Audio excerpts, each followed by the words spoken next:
नमस्कार दोस्तों, अगर आप हमारे चैनल पर नए हैं तो लाइक सब्सक्राइब करके बेल आइकन प्रेस करके ऑल कर दे ताकि हमारे कहानियों की नोटिफिकेशंस आप तक पहुंच सके। धन्यवाद। चलो कहानी को स्टार्ट करते हैं। कहानी का नाम है कब के बिछड़े।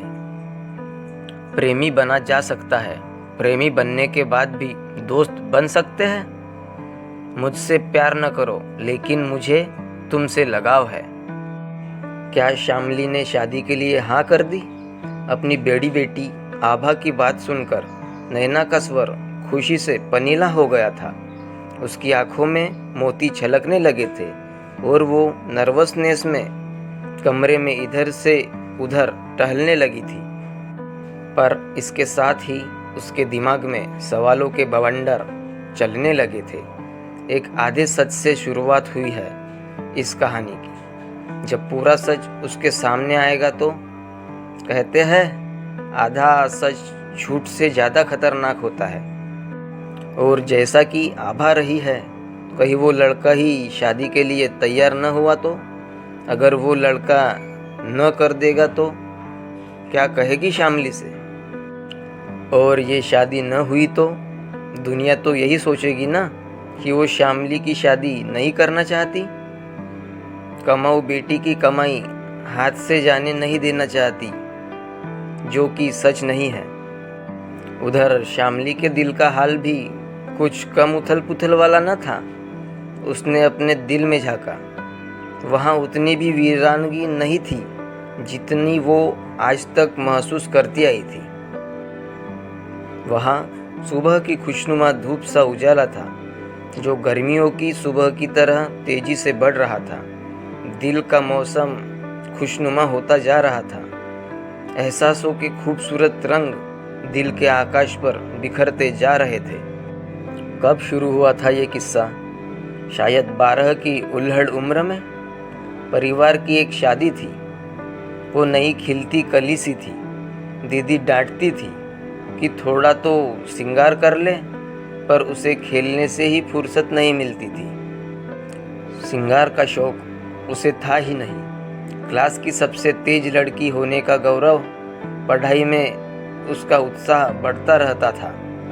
बचा हुआ समय खेलने में निकल जाता था। शादी की धूमधाम में जब वो श्याम से मिली तो पहली मुलाकात कितनी खिलंदड़ थी, श्यामली को आज तक याद है। अंदर शादी की धूम मची थी। ज़्यादातर लड़कियां औरतों के बीच में बैठी थी। डिस्कशन तो गहने, कपड़े, हेयर स्टाइल पर होने ही थे। ये टॉपिक श्यामली को कभी पसंद नहीं रहे, तो उबकर बाहर लॉन में आ गई थी। वहाँ देखा तो कुछ बच्चे और किशोर दौड़ भाग वाला खेल खेल रहे थे। उसकी आंखें चमक उठी थी जब श्याम के पूछने पर उसने नाम बताया तो श्याम ने तपाक से उत्तर दिया था, अरे वाह, मेरा नाम श्याम है। अब तो पूरे खेल में हम दोनों ही जोड़ी बनाएंगे। श्याम के इस सरल अंदाज पर सबको हंसी आ गई थी। घर लौटते हुए फ़ोन नंबरों का आदान प्रदान हुआ और बातें शुरू हो गई। श्यामली को एक ऐसा साथी मिल गया था जो उसके मिजाज का था, जिससे वो सामान्य ज्ञान की पढ़ाई की और वो सारी बातें कर सकती थी जो किसी और से आज तक नहीं कर पाती थी। मन और मानसिक स्तर मिलने से गहरी दोस्ती कब भावनात्मक स्तर तक पहुंची पता ही नहीं चला। फिर वो 16 साल की हुई। तब समझ नहीं आता था अचानक से क्यों सामान्य ज्ञान पर नज़र रखने की नीयत से अखबार टटोलते अचानक बालों की केयर वाले लेख पर निगाह टिक जाती है। क्यों कोचिंग के लिए फॉर्मल सा मेकअप करते हुए मन आईलाइनर लगाने को कहने लगता है। फिर एक दिन श्याम ने अचानक से कह दिया, बहुत अकेला हो गया हूँ। क्या मैं सोच सकता हूँ कि तुम इस अकेलेपन की साथी हमेशा के लिए बनोगी? मैं तो तुम्हारी साथी हूँ ही। बात उसकी समझ में नहीं आई थी, पर दिल की धड़कन बढ़ गई थी। जाने क्यों फिर तो वो ऐसी ही गोलमाल बातें करने लगा था। शामली को समझ नहीं आता था कि बेकार की बातों में 1 मिनट टाइम न वेस्ट करने वाली वो क्यों घंटों श्याम की बेतुकी बातों पर फ़ोन नहीं काटती। फ़ोन काटना तो दूर, अक्सर खुद फ़ोन कर लेती है बिन मतलब की बातें सुनने के लिए। शामली को तो कुछ समझ नहीं आया सिवाय इसके कि उसने हाँ में जवाब दे दिया था।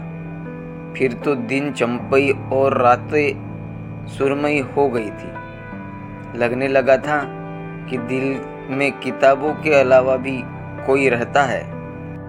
रहने वाले ने ही दिल को व्यवस्थित करके सुंदर बना लिया था।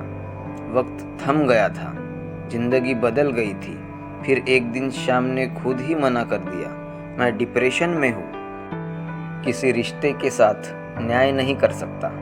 जो कुछ मैंने तुमसे कहा वो भूल जाओ। शामली को कुछ समझ नहीं आया, पर इतना निश्चय था कि दिल का माहौल बदल गया था।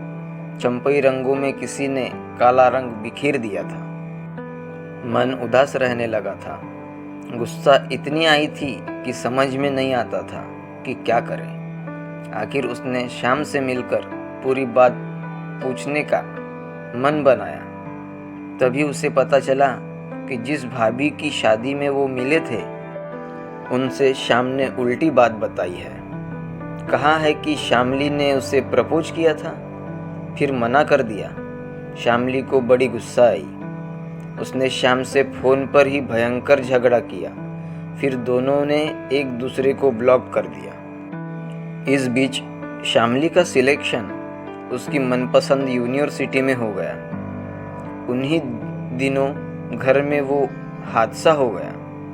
जीजाजी की दुर्घटना में अचानक मौत के बाद दीदी 2 छोटे बच्चों को लेकर घर आ गई और शामली की जिंदगी पढ़ाई और जिम्मेदारियों में व्यस्त हो गई।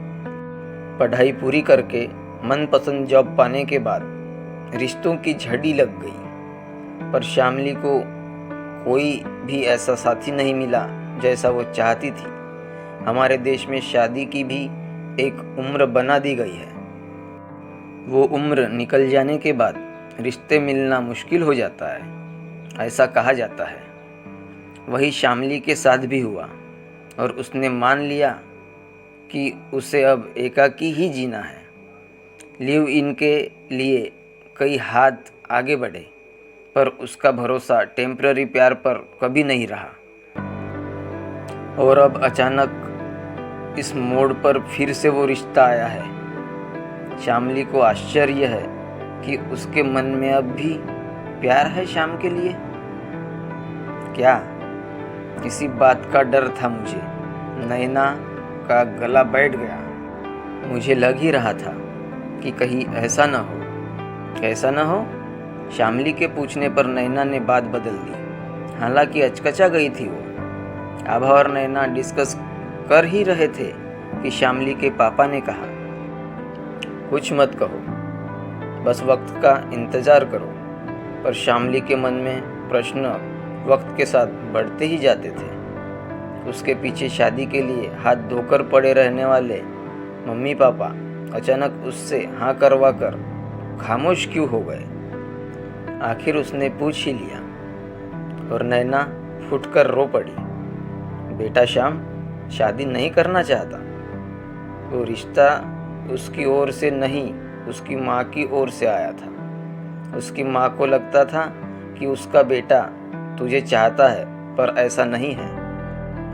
अब शामली के मन में प्रश्नों का तूफान उमड़ पड़ा।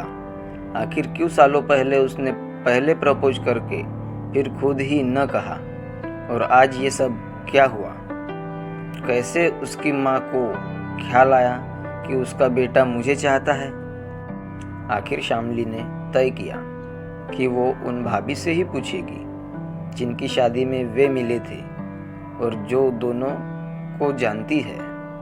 अचानक उसे लगने लगा उसके पहले प्यार को किसी की ज़रूरत है। कुछ तो है उसके मन में कि वो किसी को बता नहीं पा रहा। शामली भाभी से मिली तो कुछ और राज खुले। श्याम की ज़िंदगी में उससे पहले कोई और लड़की आई थी जिसने उसे धोखा दिया। उसने पुरानी बातों को याद करके उनका विश्लेषण करना शुरू किया तो समझते देर न लगी कि डिप्रेशन में श्याम ने उसे प्रपोज किया था, सिर्फ ये महसूस करने के लिए कि उसे भी कोई चाह सकता है। वो उतना भी व्यर्थ नहीं जितना उसकी गर्लफ्रेंड उसे समझती थी। श्यामली को अपने पहले प्यार, अपने दोस्त पर दया भी आने लगी और सहानुभूति भी होने लगी। उसने तुरंत श्याम को फ़ोन घुमाया। दोस्त बनने के बाद प्रेमी बना जा सकता है, तो प्रेमी बनने के बाद भी दोस्त बना जा सकता है। तुम मुझसे प्यार करो या ना करो, पर मैं तुमसे लगाव रखती हूँ।